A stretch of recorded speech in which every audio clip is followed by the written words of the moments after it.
যা হয় ভালোর জন্যই হয়। কথাটা কি সত্যি নাকি শুধুমাত্র মনের সান্ত্বনা? Hello everyone, good morning, welcome back to my channel. আশা করি তোমরা সবাই খুব ভালো আছো, আমিও ভালো আছি। আজকে হচ্ছে শুক্রবার আর এখন বাজে সকাল 6:30। এখন থেকে তোমাদের সাথে নিয়ে আজকের ব্লগটা শুরু করছি। সকালে ঘুম ভেঙে ঘড়ির দিকে তাকিয়ে দেখি ঘড়িতে বাজে 5:10। বাইরেটা তখন বেশ অন্ধকারই ছিল। উঠে ফ্রেশ হয়ে গিয়ে বাসি জামা কাপড় টাপড় ছেড়ে আজকে ঘরের মধ্যেই সমস্ত ব্যায়াম করেছি। হাজব্যান্ডের কড়া নির্দেশ, এখন আর ভোরবেলা থেকে ছাদে ঘুরো না। ওই যে কয়েকদিন আগে শরীরটা খারাপ হয়েছিল না, বলছে গরমকালে একরকম, শীতকালে ভোরের দিকে বেশ কনকনে ঠান্ডা হাওয়া বয়। আসলে আমার ছাদের ওই যে রেলিংগুলোতে বড় বড় ফাঁকগুলো আছে না, খুব হাওয়া আসে ওইখানগুলো দিয়ে। আর এখন বাজে সকাল 6:30। এতক্ষণে সূর্যের আলো চারিদিকে বেশ সুন্দরভাবে ছড়িয়ে পড়েছে। তো এখন থেকে তোমাদের সাথে নিয়ে আজকের ব্লগটা শুরু করছি। আসলে ভোরগুলো না আমার কাছে ভীষণ আদুরে লাগে, একদম শান্ত শিষ্ট লক্ষ্মীমন্দন। তাই ভোরবেলায় ছাদে ঘোরার মজাটাই আমার কাছে অন্যরকম। আর এই যে দেখো আমার মানি প্ল্যান্ট গাছটার পাতাগুলোতে কেমন একটা ধুলো জমেছে, আজকে খুব ভালো করে স্নান করিয়ে দিয়েছি। তো চলো একে একে এরপরে সংসারের কাজগুলো শুরু করি। তোমরা যারা আমার নতুন বন্ধু আছো আর আমার ভিডিওটি এখন দেখছো, যদি আমার ভিডিওটি ভালো লাগে বা ভালো লেগে যায় তাহলে চ্যানেলটি সাবস্ক্রাইব করে আমার পাশে থেকো। আর আমার যে সকল বন্ধুরা এই কাজটা অলরেডি করে রেখেছো, তোমাদের সকলকে জানাই অসংখ্য ধন্যবাদ। সকালবেলাতে ভেজানো বাদাম খেয়েছি, তারপরে গাছগুলোতে সমস্ত কিছু জল দিয়ে নিলাম, নিয়ে এখন বানিয়ে নিলাম নিজের জন্য গরম জল। এখন ধীরে সুস্থে একটু গরম জল খাবো, তারপরে বাসি কাজগুলো আস্তে আস্তে সমস্ত কিছু সারবো। মাঝে মধ্যে আমাদের জীবনে এমন কিছু খারাপ ঘটনা ঘটে, এমন কিছু খারাপ মুহূর্তের সাক্ষী হই আমরা ভাবি যে এটাই কি সত্যি পাওনা ছিল আমাদের? এটা কি পাওয়ার যোগ্য আমি? পৃথিবীতে সমস্ত কিছু খারাপ ঘটনা কি আমার সাথেই ঘটবে? এই সমস্ত কিছু ভেবে ভেবে আমরা ভীষণভাবে মনে মনে ভেঙে পড়ি, হতাশাগ্রস্ত হয়ে যাই। কিন্তু এই শত খারাপের মাঝখানেও কোথাও যে একটা ভালো লুকিয়ে আছে, সেটা আমরা কিছুই বুঝতে পারি না। সময় সেটাকে বুঝিয়ে দেয়। ওই যে কথায় বলে না, মানুষ নয় সময় বলবান। এই সূত্র ধরেই তোমাদের সাথে একটা গল্প শেয়ার করতে আমার ইচ্ছা করছে। আমি সন্দীপ মাহেশ্বরী স্যারের একজন ফলোয়ার, আমি ওনাকে খুব বেশি করে ফলো করি। ওনার ভিডিও থেকেই আমার এই গল্পটা জানা। যা জানি, যা পড়ি, যা শিখি, সব কিছুই ইচ্ছা করে এই ভিডিওর মাধ্যমে তোমাদের সাথে শেয়ার করতে। তো চলো গল্পটা শুরু করা যাক। একদিন আকবর আর বীরবল শিকারে যাচ্ছিলেন। কোমর থেকে তরোয়ালটা বের করতে গিয়ে আকবরের বুড়ো আঙুলটা কেটে গেল। বীরবল এসে আকবরের বুড়ো আঙুলটা চেপে ধরে নিয়ে বলল, রাজামশাই, প্রচণ্ড পরিমাণে রক্ত ঝরছে, আপনার তো নিশ্চয়ই খুব কষ্ট হচ্ছে। তখন রাজামশাই ব্যথা পেয়ে এতটাই উদ্বিগ্ন হয়ে গিয়েছিলেন, উনি বললেন, হ্যাঁ নিশ্চয়ই, আমি প্রচণ্ড যন্ত্রণা অনুভব করছি, এত প্রচণ্ড পরিমাণে রক্ত পড়ছে, খুবই কষ্ট হচ্ছে। রাজামশাইকে অতটা উদ্বিগ্ন দেখে তার মনটাকে শান্ত করার জন্য বীরবল তখন তাকে বললেন যে, চিন্তা করবেন না রাজামশাই, যা হয়েছে ভালোর জন্যই হয়েছে। বীরবলের কথাটা শুনে রাজামশাই প্রচণ্ড রেগে গেলেন। তিনি মনে মনে ভাবলেন, বীরবলের এত দূর স্পর্ধা, আমার আঙুল কেটে এতটা পরিমাণ রক্ত ঝরছে আর ও বলছে কিনা যা হয়েছে ভালোই হয়েছে, ওকে তো শাস্তি দিতেই হবে। সেই সময় রাজামশাই তার সৈন্য সামন্তকে আদেশ করলেন যে বীরবলকে ধরে নিয়ে গিয়ে কারাগারে বন্দি করে রেখে ওকে চাবুক মারা হোক। তো রাজামশাইয়ের কথা মতোই কাজ। বীরবলকে বন্দি করে রাখা হলো, চাবুকও মারা হলো, আর আকবর একাই চলে গেলেন শিকারে। তো পথে কিছুটা দূর যাওয়ার পরে আকবর পড়ল আদিবাসীদের কবলে। আকবরকে ধরে নিয়ে গিয়ে বন্দি করে রাখা হলো আর তাকে বলি দেয়া হবে বলে ঠিক করা হলো। তা আদিবাসীদের নাচ হচ্ছিল সেই সময়। আদিবাসীদের মধ্যে হঠাৎ একজন আদিবাসী দেখতে পেলেন যে আকবরের বুড়ো আঙুলটা কাটা। তাকে তো আর তাহলে বলি দেওয়া যাবে না, কারণ তার শরীরে খুঁত আছে, তাই তাকে মুক্ত করে দেয়া হলো। সেই সময় আকবর চিন্তা করলেন যে বীরবল আমাকে বলেছিল যা হয়েছে ভালোই হয়েছে, কথাটা তো একদম সত্যি। আমার যদি আঙুলটা আজকে কেটে না যেত তাহলে আদিবাসীরা তো আজকে আমাকে বলি দিয়ে দিত। আমি মৃত্যুর হাত থেকে ফিরে এলাম আমার আঙুলটা কেটে গিয়েছিল বলেই। তাড়াতাড়ি শিকারে না গিয়ে রাজামশাই আবার রাজপ্রাসাদে ফিরে এলেন। ফিরে এসে সৈন্যদেরকে আদেশ দিলেন যে বীরবলকে মুক্ত করে দেয়া হোক। তো সেই সময় আকবর বীরবলকে বলল যে বীরবল, আমি তোমার কাছে কৃতজ্ঞ।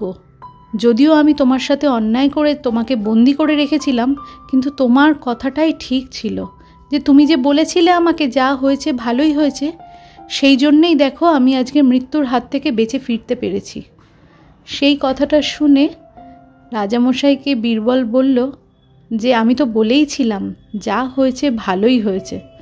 তখন আকবর বীরবলকে বলল, আমাকে তুমি ক্ষমা করো, আমি তোমার সাথে অন্যায় করে তোমাকে বন্দি করে রেখেছিলাম।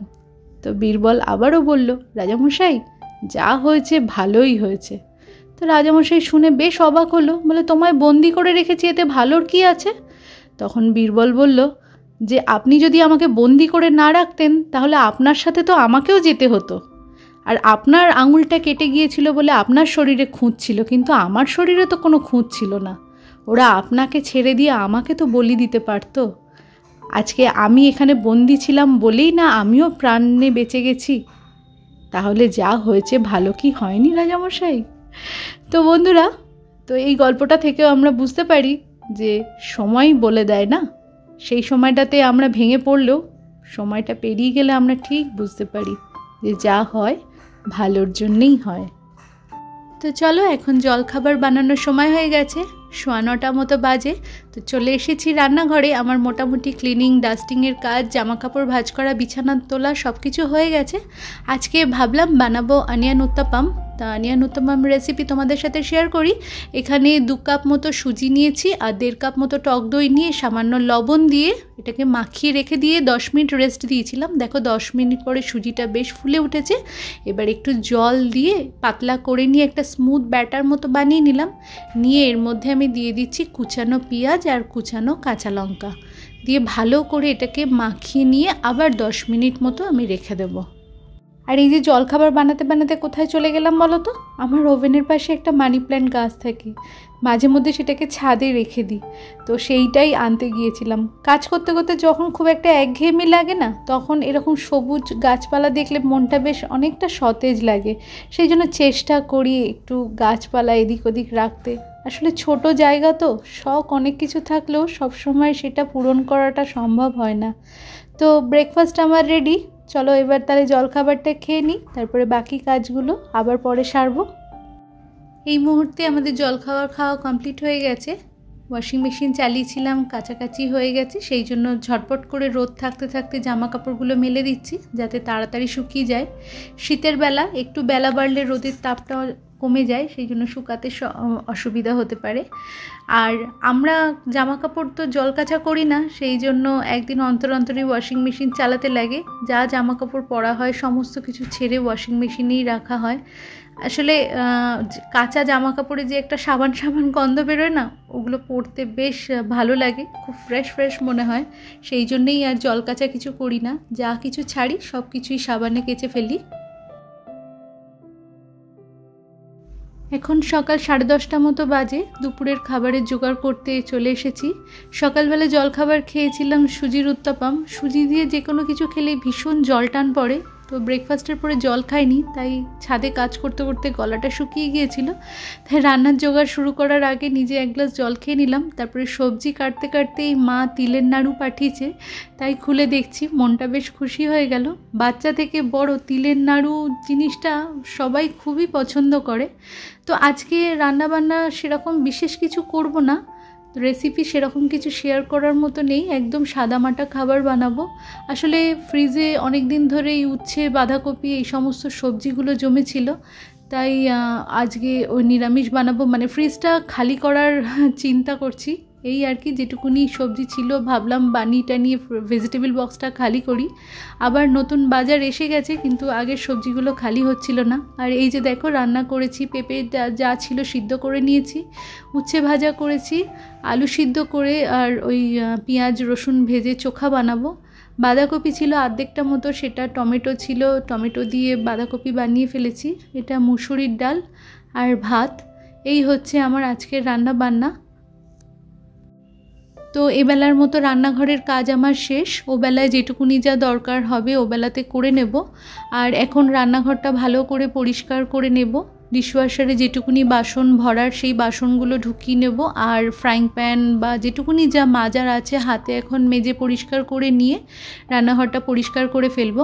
এখন কাউন্টার টপটা ভালো করে মুছে নিচ্ছি। গ্যাসের ওভেনটা এখন প্রচণ্ড ওপরের গ্লাসটা গরম হয়ে আছে, ওটা 10-15 মিনিট পরে মুছবো।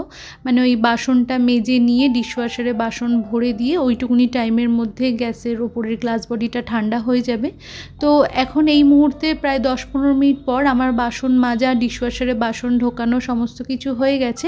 এবারে গ্যাস ওভেনটা আমি ভালো করে পরিষ্কার করে নিচ্ছি। 24 ঘন্টার মধ্যে 8 ঘন্টা ঘুম বাদ দিয়ে মোটামুটি 16 ঘন্টা থাকে। আমরা বাড়ির বউরা কত ঘন্টা রান্নাঘরে কাটাই একদিন মনে মনে ভেবেছি আমি একটু হিসাব করে দেখব। রান্নাবান্নার কাজ শেষ হয়ে গেছে। এবারে ঘর বারান্দা ভালো করে মুছে নিয়ে স্নান করে তারপরে আবার তোমাদের সাথে আমার দেখা হচ্ছে। এখন বাজে বেলা 1:30টা মতো, দুপুরের খাবারের সময় হয়ে গেছে। আমি আলুর চোখাটা মেখে ফেলছি। আর এই যে আমাদের খাবার প্লেট রেডি, ভাত, পেঁপে সিদ্ধ, উচ্ছে ভাজা, বাঁধাকপি, ডাল আর আলুর চোখা। আজকের ভিডিওটা তাহলে এখানেই শেষ করছি বন্ধুরা। তোমরা ভালো থেকো, সুস্থ থেকো। দেখা হচ্ছে তোমাদের সাথে নেক্সট ব্লগে। ততক্ষণের জন্য টাটা।